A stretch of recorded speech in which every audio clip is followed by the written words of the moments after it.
Assalamualaikum warahmatullahi wabarakatuh. Selamat datang di podcast KFT dari kita, untuk industri film Indonesia.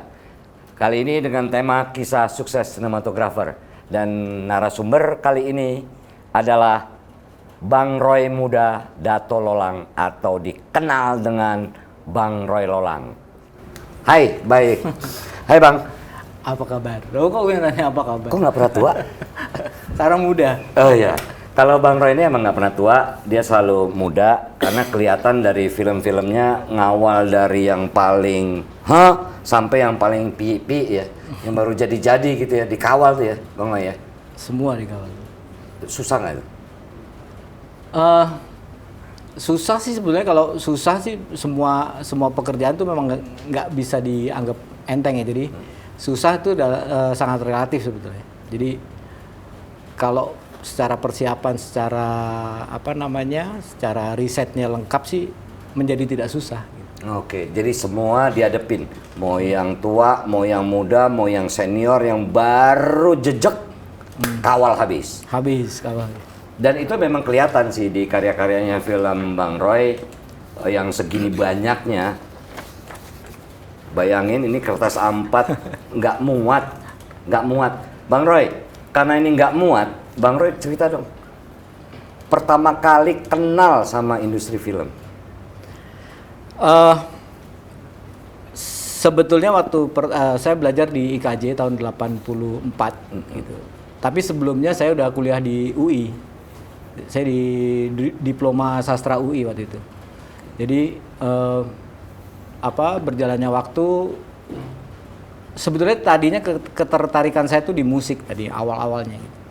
Terus pas udah mulai kuliah di UI, ya zaman itu kan zaman saya kuliah tuh kan ada proyek perintis 1, 2 gitu kan. Kalau sekarang tuh si Penmaru atau apa tuh namanya. Nah itu saya tembus di pilihan kedua gitu, jadi di sastra kan. Tapi ternyata tetap tidak menarik itu buat saya kuliah di UI waktu itu. Akhirnya terus saya mencoba untuk kuliah di IKJ. Pertama kali saya sempat daftar itu musik gitu ya. IKJ itu. Tapi kemudian ya waktu itu karena industri musik waktu itu juga industri musik dan industri film itu pada tahun itu tuh cukup bagus kan gitu. Ya. Akhirnya ya disarankan kenapa nggak masuk ke film aja gitu. Dan akhirnya, udah tahu film itu akan begini-begini atau belum. Jadi pokoknya jeblos saya dulu, masuk aja dulu gitu kan. Wow. Sempat pengen jadi editor gitu. Jadi waktu itu saya belajar banyak banget belajar dari senior saya tuh dari Karsono Hadi sama Arturo gitu kan. Jadi saya banyak belajar dari dia, tapi berjalannya waktu juga akhirnya saya memutuskan untuk di sinematografi di kamera seni foto waktu itu kan. Seni foto namanya, seni fotografi waktu itu kan masih. Itu gara-gara almarhum Pak Tom masih. Iya. Saya kan ya cukuplah mengenal Bang Oy ya. Iya. Itu hampir semua generasi pada saat itu tuh kan kayak Pak Tom tuh menjadi kayak imam ya. Boleh cerita dong sedikit almarhum Pak Tom? Saya pertama kali ngeliat Pak Tom syuting itu di film Opera Jakarta gitu tahun 84 itu. 85. Jadi Opera Jakarta saya lihat dari semua semua yang ada di dalam set itu yang paling atraktif lah gitu, pekerjaan yang paling atraktif itu ya di kamera gitu kan. Akhirnya karena waktu itu saya udah kuliahnya masih juga, karena saya waktu itu masih double kuliah kan, UI dan sampai dengan 85 tuh waktu saya itu UI masih di Ramangun. Masih di Salemba itu ya? Ramangun bukan, itu ya? Ramangun. Sastra di Ramangun kan. Jadi saya masih masih mondar-mandir gitu kuliahnya. UI, IKJ, terus kalau ada waktu saya masih ngintip-ngintip nonton orang syuting gitu kan. Dibawa sama almarhum Ida Baron waktu itu.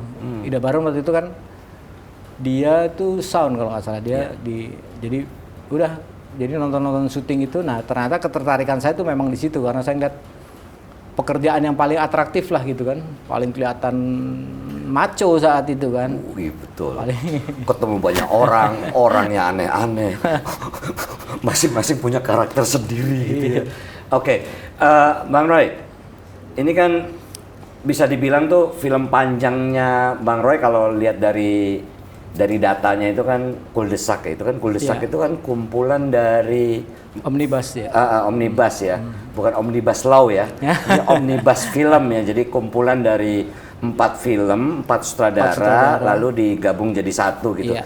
Dan saya ingat itu zaman itu Kuldesak itu kan viral banget kalau pakai bahasa sekarang nih, viral banget. Apa sih yang apa yang menarik Bang Oi di dalam film Kuldesak?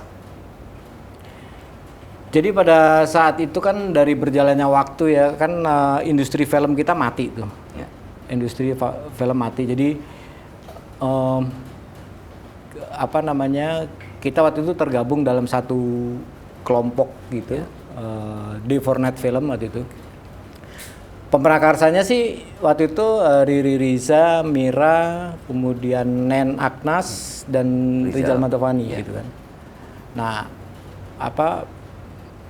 kita memang ya saat itu kegelisahan kita salah satunya ini situasi memang semuanya sedang bergerak kan, situasi politik bergerak, situasi ekonomi juga lagi mulai nggak jelas gitu kan. Tapi di satu sisi ada satu industri yang memang maju gitu kan.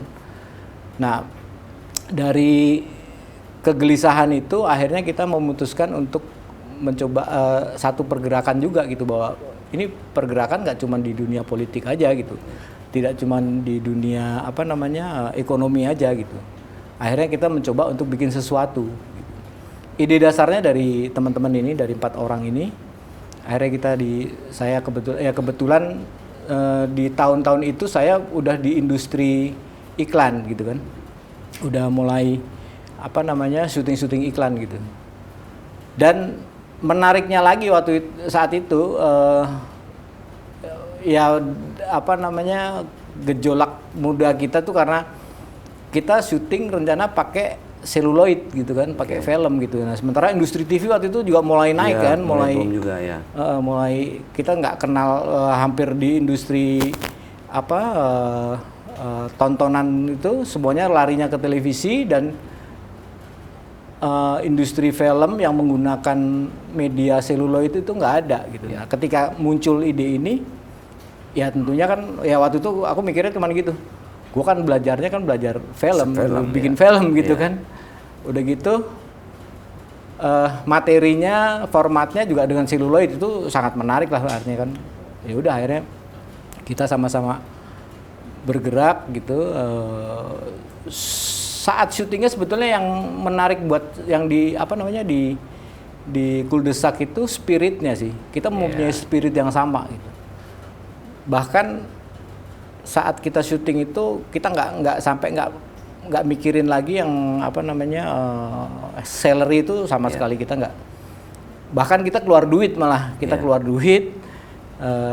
Kan di film itu kan juga pasti ada teman-teman yang membantu dari depan membantu kita. Nah itu kita memikirkan transportasinya mereka dan makannya mereka betul. Dan mungkin ada sedikit uang saku gitu. Nah itu kita bantingan gitu. Untung anak IKJ biasa bikin tugas akhir kan. biasa.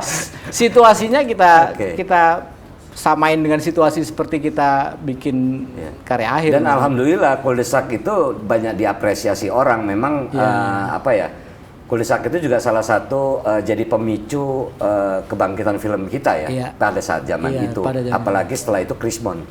Wah itu kacau tuh ya. Itu udah mulai Krismon sih sebetulnya. Udah mulai. Ya dolar dan segala macam kan puncaknya itu 98 tuh ya. Puncak bener-bener krisis. Kita di 96 kalau nggak salah. Iya, rilisnya 97. Iya.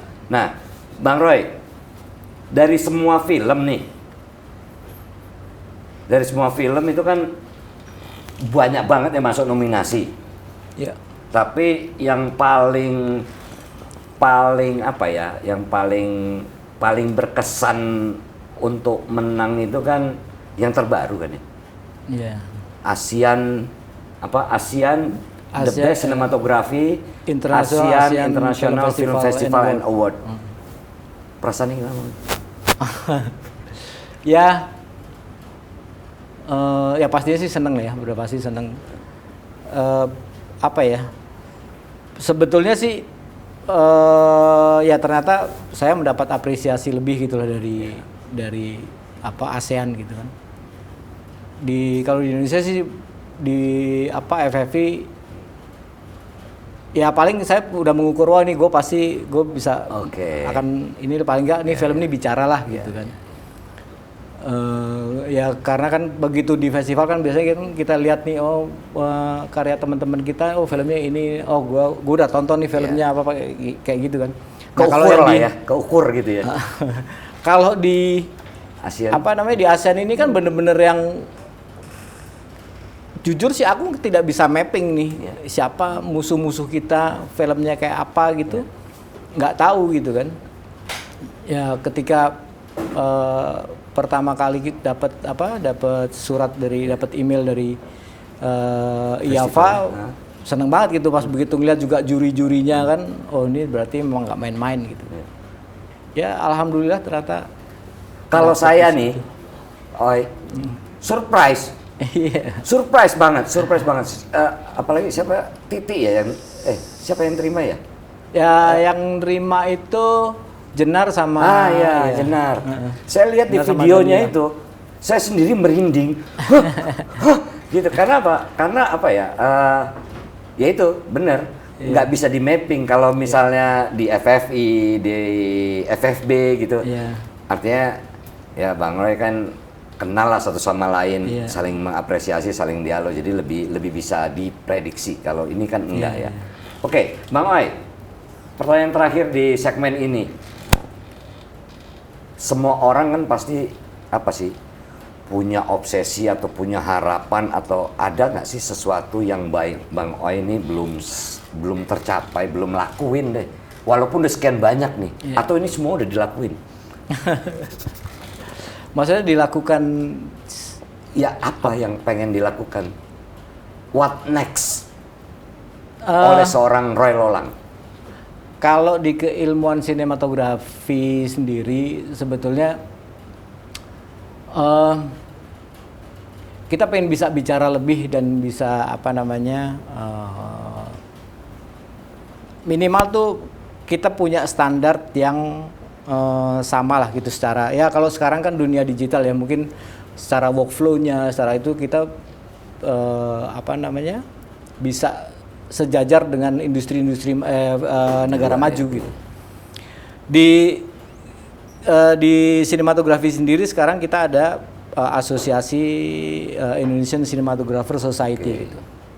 Dan kebetulan pada tahun 2018 itu saya mendapat undangan, ICS mendapat undangan itu ke Hollywood kan kita ke ASC, ke American Society of Cinematographers. Nah, di sana memang kita belajar banyak banget soal keilmuan sinematografi, bahwa keilmuan sinematografi itu tidak berhenti film itu tidak mengerucut pada satu keilmuan tunggal, tapi multidisiplin gitu kan. Nah itu sudut pandangnya macam-macam tuh, sinematografi bisa dipandang dari segala macam lah, dari dari keilmuan kritis yang lain gitu. Nah itu yang menarik buat kita. Nah pengennya sih kedepannya paling tidak kita ini udah selevel lah sama mereka gitu. Amin. Walaupun sekarang ini sebenarnya kita udah di asosiasi di Amerika, di ASC dan di IMAGO. IMAGO itu asosiasi sinematografer Eropa. Jadi nggak cuma satu negara nih, ada Eropa. Ininya besar juga, membersnya nggak cuma dari Eropa aja, tapi juga ada Australia masuk, di beberapa negara Asia juga masuk. Nah, ICS ini udah diakui lah keberadaannya sama mereka. Berarti Berarti Gitu. harapannya Bang Roy secara pribadi kompetensi Betul. supaya SDM kita itu sama lah. Iya. Mulia sekali Bang. Udah. Kan mungkin itu sudah ada banyak temen Iya, sih ya, nggak cuman kita pribadi gitu, karena kita waktu itu juga berkumpul memang apa sih ini goalnya dari kita nih gitu. Jadi itu yang pengen kita. Nah ini kan Cinta BT kan first Iya, debut. directing ya, betul ya? Iya. Ada nextnya nggak? Aku sih lagi riset ada beberapa. Aku tuh sangat suka dengan Indonesia Timur kan, dengan alam Indonesia Timur gitu. Jadi lagi coba riset ada beberapa cerita gitu dari sana. Semoga ya. Amin. Karena Cinta BT ketika debut pertama levelnya memang sudah baik, maka level-level berikutnya itu tinggal dicapai. Insya Allah, Bang. Amin. Oke, Bro and Sis, segmen 1 kita selesaikan. Kita kembali ke segmen 2 tetap di dalam podcast KFT dari kita untuk industri film Indonesia.